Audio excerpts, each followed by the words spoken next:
আমার একজন শুভাকাঙ্ক্ষী বলেছে যে ভাই তুমি তো ইসলামিক ভিডিও বানাও, তুমি ইসলামিক কন্টেন্ট বানাও, তবে এখনকার মানুষ এই ইসলামিক ভিডিওর প্রতি তেমন কোনো ভ্রুক্ষেপ করে না। আমি বলতে চাই ভাই, আমি ইসলামিক কন্টেন্ট তৈরি করি, আমি ইসলামিক একটা আমলের ভিডিও দিই, আমি ইসলামিক একটা মোটিভেশনাল ভিডিও বানাই। তো এই জিনিসটা সবাই দেখবে এইটা আমি কখনো আশা করি না।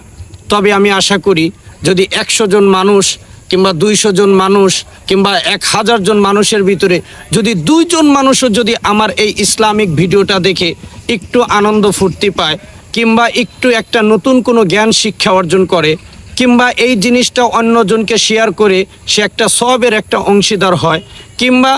একজন মানুষ একটা আমল শিখাইলো কিংবা একজন মানুষকে একটা দোয়া শেখানো হলো, তাহলে এই উসিলাই যেন আমার এই ইসলামিক কন্টেন্ট নিয়ে কাজ করাটা যেন আমার জীবনটা সার্থক হয়। সেই জন্য আমরা প্রত্যেকের ভিতরে এই চিন্তা ভাবনা করি যে ইসলামিক আমরা জীবন গঠনে যেই ভূমিকাগুলো সেই ভূমিকাগুলো আমরা বেশি আলোচনা করি, এমনকি ইসলামিক লাইফস্টাইল যাপন করি। তবে